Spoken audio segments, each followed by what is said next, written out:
Welcome back, viewers and subscribers. Know it's been a while, you have heard my voice. It's your boy Sports with Greg, and I'm back with another video. Today I want to speak about the Jamaica Reggae Boyz and their recent exploits in the just concluded international break. Now, this was the first true test, you could say, for Coach Ongrinson, the Icelandic coach who is now in charge of the Jamaica Reggae Boyz. And this is the final game, or final international break before the major European clubs end their seasons.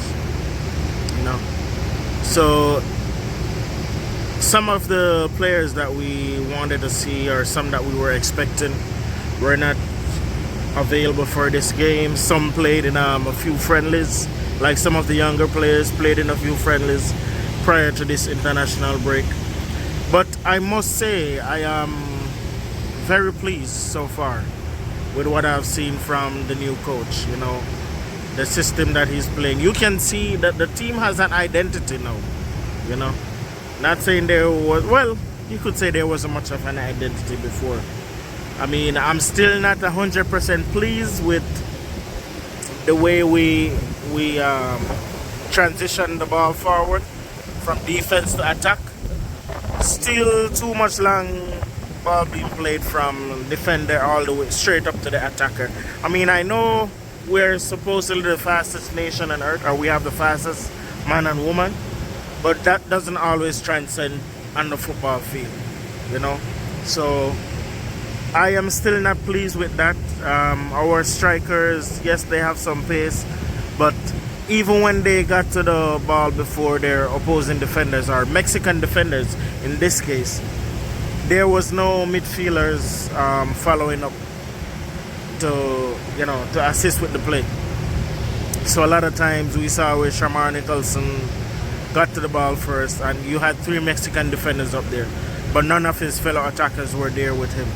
So we still need to transition better from defense to attack. We still need to get our midfield more into the build-up of, you know, build-up of our attacks into the team play, and that should help a great deal. But like I said before, I am happy with a lot of other aspects of our team play. You know, I felt confident for the first in a very long time that we could have beaten Mexico. I mean, throughout the game, I was saying this, like, they're here for the taking. Like, this is the easiest, or this is the best I've seen Jamaica look in the Azteca, or against Mexico anytime at all. You know, we were supposed to beat them in this game. That's how confident I felt about how the team is playing. And good to see debuts for the young fullback Limbikisa. He's from Wolves. And central midfielder Russell, coming out of Barnsley in the championship. The kid from Wolves, he's actually in the Wolves youth team, under 21 team, playing in the youth league, and he looked really solid when he came on. You know, he was going up against Chucky Lozano. And for those of you who don't know, like, Chucky is one of the best wingers in the European leagues. He has been that way since he was in the Dutch league, you know. Kind of fell off a little bit when he just went to Napoli, but he's having a very good season right now. And Napoli, of course, are leading the Serie A and on to the quarterfinals of the Champions League. So, you know, that was a very good player that he was up against. Javen Brown played pretty solidly against him too, but I, for some reason, do not see Brown as a fullback. And luckily, I'm hearing the rumors that Ethan Laird, Man U Academy fullback, should be joining up with the team after the season is done, and should be available for the upcoming Gold Cup. So that's one that I'm really and truly looking forward to. Ethan Laird has been a player that I've really admired for the past 2 years. I mean, I was even telling Man U fans that he should be in their team over Wan-Bissaka.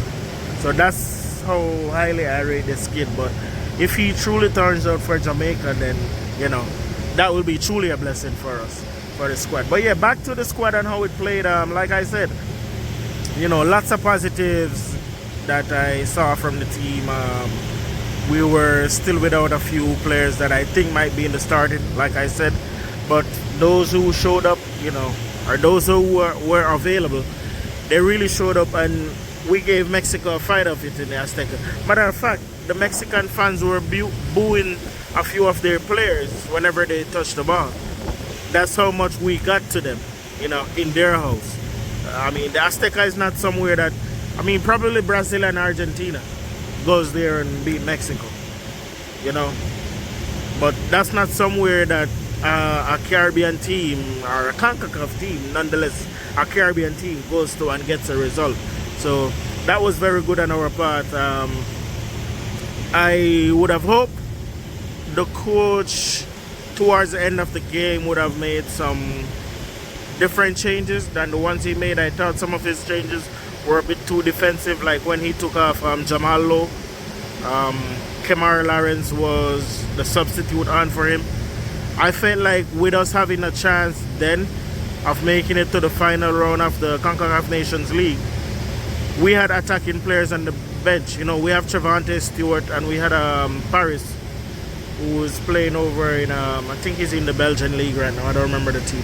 Might be Anderlecht. I don't quite remember. But yeah, Paris is a winger.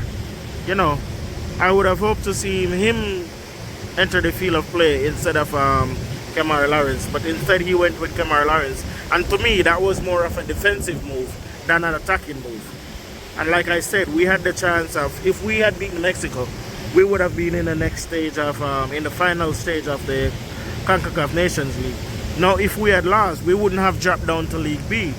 So to me, there was no need to go defensive in this game. So that's the only knock that I have on the coach so far. Well, also with the fact that, you know, in transition, we go straight from attack to defense most of the time. I mean, from defense to attack most of the time. We're not using our midfield as much. But other than that, yeah, I'm very happy with what I've seen so far, you know. And this shows that the JFF has messed up, you know. Because getting a coach like this, you see how much we can do. You see what we can do as a team with the little time that he has had so far. So I expect great things to come from this team. You know, the coach, the players, the expectations are very high right now, you know. So until next time, when it will be, well, not the next time for a video, but next time talking about the Reggae Boyz, which will be after all the major European leagues are done. I think the next international break is in June. The coach has some time to work with, he's working with local based players right now and a lot of the young players. So until then, let's see what the team can come up with, you know. But lots of expectations, high expectations for the team right now. Anyways, that's all I have time for today. Until next time, stay safe and don't forget to like, subscribe and share. Please, I'm asking, continue to like, subscribe and share. And if you want to see more content, you know, just leave your comments in the comment section. If there's a topic that you want me to elaborate on, please leave your comments and I will do so. Until next time, stay safe. Peace.